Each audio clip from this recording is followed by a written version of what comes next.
a mí me protege tal estampita, cosa que ya le dio COVID. No podemos jugar con lo que es la pandemia. Y la pandemia, claro que sí, y hoy se está utilizando electoralmente. ¿Por qué? Porque están retrasando lo que es la vacuna y supuestamente va a llegar todas las dosis completas a partir de marzo, abril, ¿qué crees? Es cuando empiezan las campañas.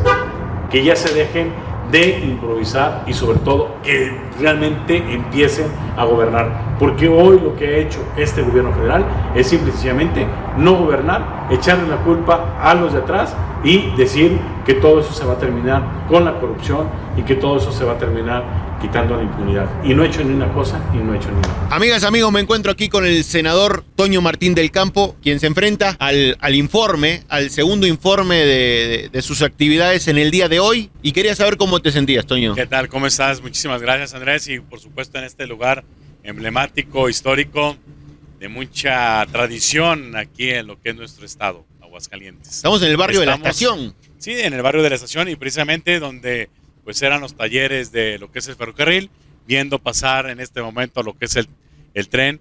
Y bueno, pues lleno de gratas historias, recuerdos, desde que era niño. Y bueno, pues todavía un lugar emblemático realmente. ¿Sí te tocaba venir cuando eras niño Por acá? supuesto, claro que sí. Yo vecino aquí atrás de lo que es la colonia del Trabajo, a unos cuantos metros de lo que fue mi escuela primaria, Jesús Terán. Entonces siempre escuchábamos el tren o el silbato de lo que es el ferrocarril cuando entraban y salían los ferrocarrileros a las 7 de la mañana, a las 3 de la tarde. Veías a muchos de ellos por lo regular en sus bicis, cómo salían, pasaban por Alameda, por Primer Anillo, y son momentos que se me vienen a mi mente muy padres.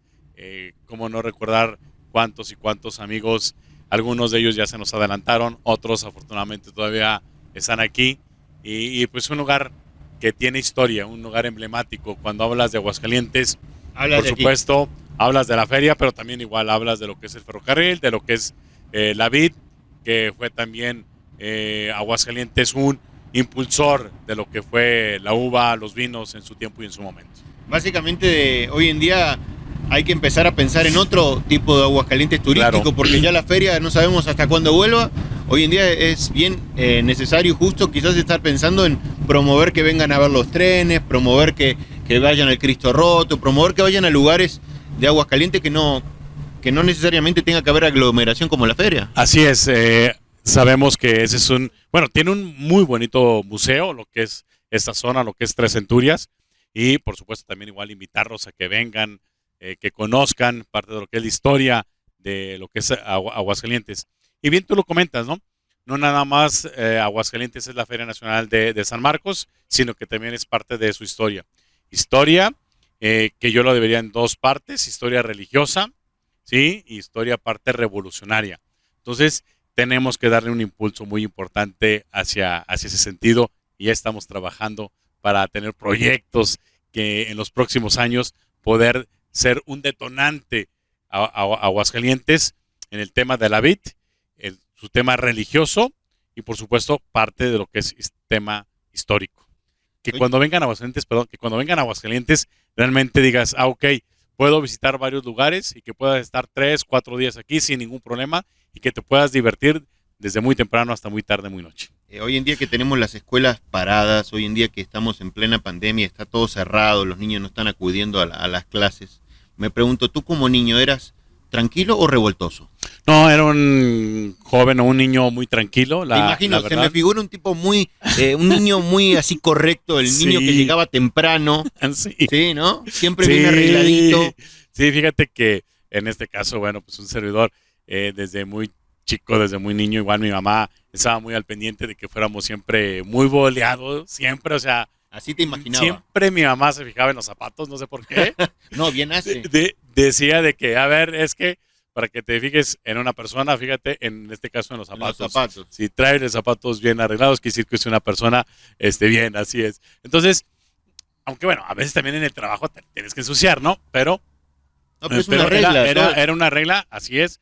Y también igual mi mamá pues siempre muy lavaditos, muy planchaditos. Ella lavaba y planchaba, no había problema, pues nuestra ropa. Entonces, siempre acostumbrado y hasta la fecha a ser muy puntual. Es algo que, así como que es una regla en casa, de que tienes que ser muy puntual. Si te dicen a ti a las 10, es a las 10, no a las 10:30, no a las 11, sino que realmente debe ser a las 10 como tal, ¿no? Entonces, sí, una persona dedicada a lo que fue en su momento, a lo que es el estudio.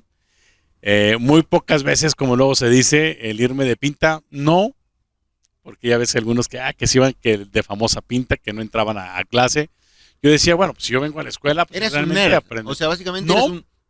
no nerds, porque también debo de decirlo que no era de las personas que estaba estudiando, no.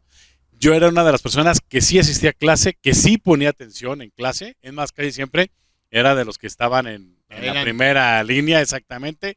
¿Para qué? Para no distraerme si estaba atrás. Entonces, me gustaba mucho poner atención en la clase y lo que aprendí en clase para mí era suficiente. Y cuando teníamos exámenes, le daba una repasada a la libreta y era todo y ahí quedaba. Pues bueno, así es. Ahora pasaste a ser senador, tener este rol tan importante por Aguascalientes y viene el segundo informe. ¿Qué es lo más importante que hiciste? Sí, ¿qué es lo que hicimos? Bueno, presentamos varias iniciativas, unas de ellas ya fueron aprobadas, otras no. Yo creo que la que pudiese decir en primer lugar que era lo más sentido de todos los ciudadanos de Aguascalientes en su mayoría es el robo a casa habitación. Decían en cada una de las colonias, en las comunidades, a ver, Toño, me acaban de robar, fuimos a la fiscalía, sabemos quién me robó y otra vez ya está libre. Y eso era una gran impotencia que sienten los ciudadanos, pero que también igual lo siento un servidor, porque no es posible que también los policías se la juegan deteniendo a los delincuentes y que no se pueda muchas de las veces hacer nada. Yo como presidente municipal también igual me quejé parte de eso. Decíamos, ¿qué es lo que podemos hacer? Pues es que no podemos hacer nada porque así está la legislación. Son ciertos requisitos que te hacen inviable el poder detener mucho tiempo a un delincuente. Realmente la ley estaba como que hagan lo que ustedes quieran, que a cabo no va a pasar nada. Y lo digo como un ciudadano, no como un abogado, porque no soy abogado, soy ingeniero. Entonces, yo decía, a ver, ¿cómo podemos traducir esto en que realmente podemos ayudar a los ciudadanos como tal, a los buenos ciudadanos, no a los delincuentes? Porque realmente las leyes estaban como que más bien para proteger a los delincuentes y no a los ciudadanos. Y haciendo un análisis con varios especialistas en la materia jurídica y penal, entonces ellos me dijeron, es que se tiene que hacer este tipo de reformas. Y fue parte de mi propuesta y la gente lo aceptó muy bien y por lo tanto la primera iniciativa que presentamos fue eso, el cómo podemos ayudar y cómo se puede cambiar el tema jurídico. ¿Para qué? Para que los delincuentes estén en la cárcel. ¿Qué significa esto? ¿Cómo estaba la ley anterior y cómo está ahora con esta reforma que propuse y que ya se aprobó? La ley anterior estaba que si a ti te agarraban delinquiendo o robando, y si era una cantidad menor a 15,000 pesos, no te podían hacer nada. ¿Por qué? Porque entregando lo que te habías robado, quedabas absolutamente absuelto. No tenía por qué perseguirte. Pero más sin embargo, el daño ya lo habías hecho.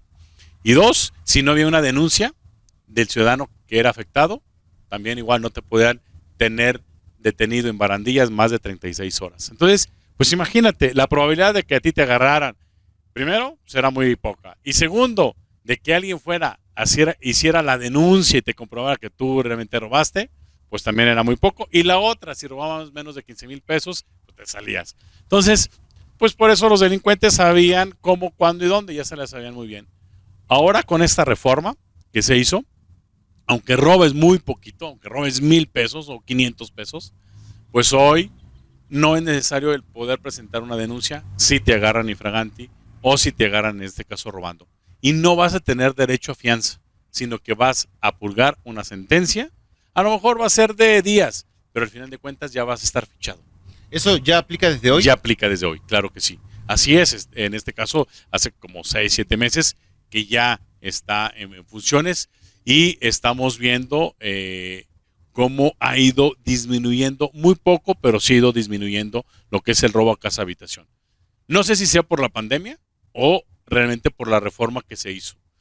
¿Por qué? Porque estoy en la mesa de seguridad de lo que es el gobierno del estado, en donde estamos sociedad y gobierno, y en donde, bueno, pues vemos los índices y cómo ha ido bajando. Entonces, tengo yo mi duda, si es por la pandemia o si realmente ya los delincuentes como que dicen, pues es que ahora si me agarran ya sé que voy a ir a bote, como luego se dice, ¿no? Entonces, tenemos que seguir impulsando ese tipo de iniciativas, pero sobre todo estar muy al pendiente también de la Fiscalía que realice bien su trabajo. ¿Cómo ve hoy como senador tanta cosa que está pasando a nivel federal? Hay una sensación de que la impunidad está en todos los niveles. Sí. ¿Cómo lo ves? Sí, a ver, yo creo que el gran cáncer que tenemos en nuestro país es precisamente eso, la impunidad. Y seguramente tú lo has visto y vivido cuando estás aquí en México. Pero ¿qué es lo que pasa cuando cruzamos la frontera hacia Estados Unidos? Inmediatamente cambiamos el chip. ¿Por qué? ¿Sí? ¿Por qué? Porque es una cultura. ¿Por qué? Porque sabemos que allá se respetan las leyes. Allá no puedes llegar con el agente de tránsito que te detiene o con la policía, y si vas en estado de ebriedad no le puedes sobornar. Eso es importante. Allá se respetan las leyes y por lo tanto allá la gente actúa bien o se comporta. Y ya saben que si actúan mal, pues tienes tu ticket, vas a la corte y por lo tanto, pues allá es como un puntaje y te empiezan a quitar puntos. Entonces, y aquí no lo hay. ¿Tú crees que en algún momento estemos en México en ese punto? Sé sincero y dime, porque da la impresión que un ciudadano normal como cualquiera de nosotros, que no vamos a llegar a ese punto, que estamos muy lejos y sobre todo con tanto problema que traen ahora con el nuevo gobierno, tanto cambio al mismo tiempo, parece que ellos vienen a arrebatar lo poco o malo que se había hecho o bueno y no sabemos dónde estamos parados. Claro que sí. Yo creo que sí es difícil, mas no, no es algo que no se pueda realizar. ¿Por qué? Porque vemos que muchos connacionales que están en Estados Unidos y sí se comportan bien, pero de repente vienen aquí a nuestro país y entonces sí, sin ningún problema, violando todas las leyes, ¿no? Y yo creo que primero tenemos que pregonar con el ejemplo. Yo no puedo decir o sacar una campaña, por ejemplo, de usa el cinturón de seguridad cuando yo no lo estoy utilizando. Yo no puedo decirle a los ciudadanos que si están manejando, no tomen bebidas embriagantes, pero si a mí me agarran y en este caso alcoholizado. Entonces yo creo que primero tenemos que pregonar con el ejemplo que somos servidores públicos. Segundo, tenemos que empezar a tener políticas públicas que vayan encaminados hacia eso. Te voy a poner un ejemplo aquí en lo que es el estado y en lo que es el municipio de Aguascalientes, que creo que ahorita como que se ha relajado, lo que es el alcoholímetro. Anteriormente podía circular en estado de ebriedad o con aliento alcohólico y como que no había problema. O si acaso alguna infracción y era muy raro. Hoy con los operativos o como se llevaba a cabo lo que son los operativos, pues entonces las personas empezamos a hacer conciencia.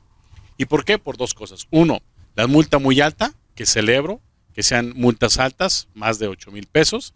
Y segundo, de que esas multas no tenían descuento. O sea, que o eran 36 horas detenido o pagabas lo que es la multa. Entonces, es como se va haciendo pues parte de una cultura.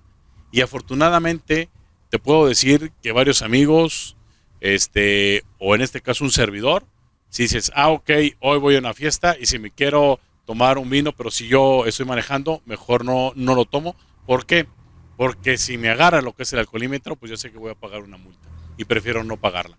Prefiero en este caso, si sé que voy a una fiesta y si a lo mejor se me va a antojar un vino, pues mejor agarro transporte público, en este caso un Uber o lo que sea, un taxi, y te sale mucho más económico y evitas problemas. Entonces es cuestión de ir generando pues esa cultura. Y para eso generar cultura también necesitas de tener buenos elementos de seguridad.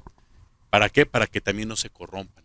Si a los elementos de seguridad realmente, y en todas las dependencias, no nada más seguridad, estamos hablando de seguridad pública, pero también igual en los trámites, realmente haces conciencia de que tenemos que ir terminando precisamente con lo que es la corrupción, yo creo que sí podemos tener avances muy significativos. Pero que no nada más sea en el discurso, sino que sea en los hechos. ¿Por qué? Porque ahorita vemos en el discurso que el presidente dice que vamos a terminar con la corrupción, que vamos a terminar con la impunidad, y por un lado no ha agarrado ninguna persona de los otros gobiernos que dijo que iba a agarrar o no ha sido sentenciado, y por el otro lado él dice que va a terminar la corrupción cuando más del 80% de su presupuesto ha sido por invitación o designación cuando son licitaciones públicas, y que el que ofrezca mejores condiciones es el que se la debe dar. Y hoy este gobierno, el 80% se las ha dado a sus cuates. ¿El 80% del presupuesto?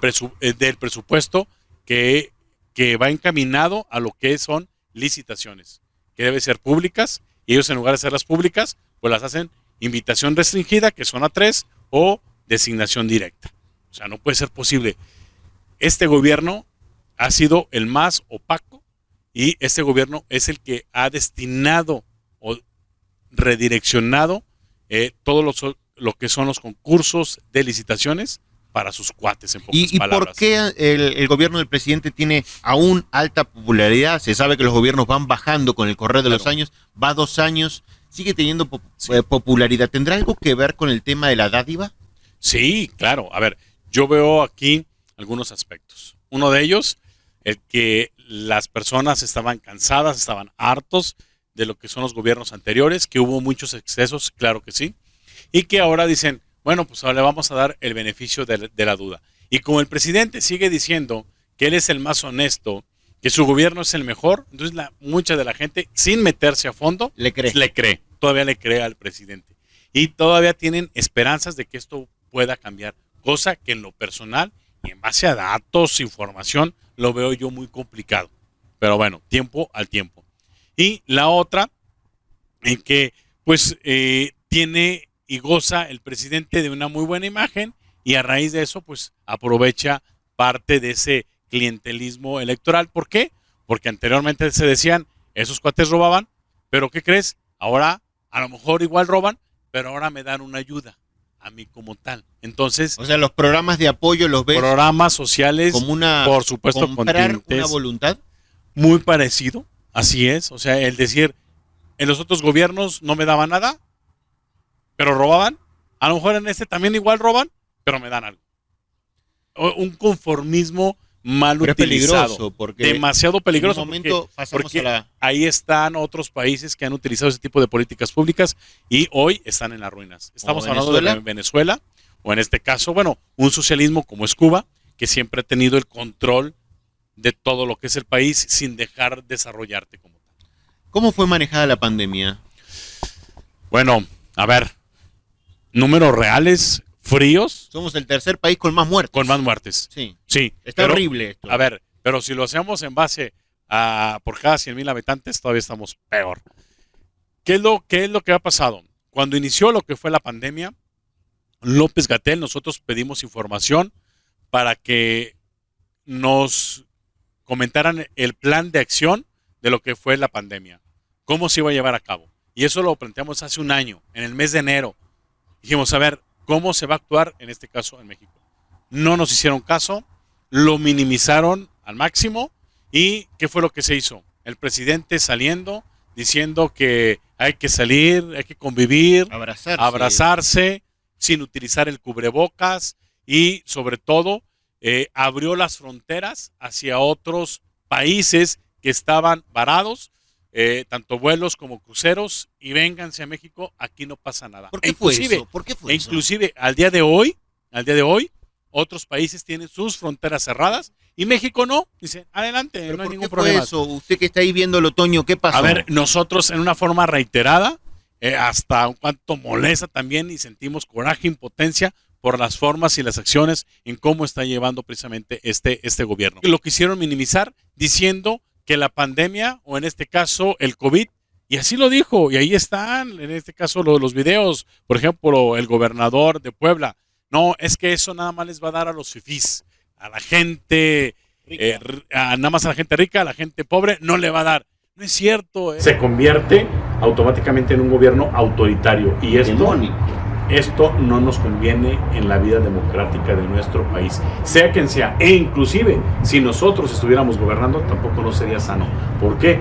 porque puedes cometer errores. Toño, pero ¿por qué no han nacido todavía las o el grupo de figuras que sean el contrapeso? ¿Dónde están? Claro que sí. ¿Qué pasó? Coincido contigo. A ver, Acción Nacional ha sido oposición, pero al día de hoy no hemos llegado a conquistar esa confianza del electorado para ser opción. Queda bien.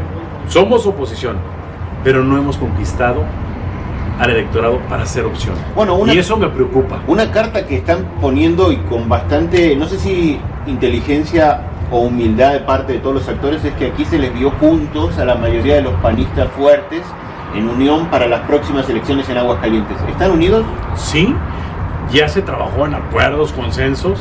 Sí hubo roces muy fuertes hacia el interior de lo que es nuestro partido, pero al final de cuentas salimos todos unidos, que eso que realmente quieren los ciudadanos como tal. A ver, un partido dividido no nos va bien. Un partido unido tenemos más probabilidades de que podamos ganar y refrendar la confianza de los ciudadanos.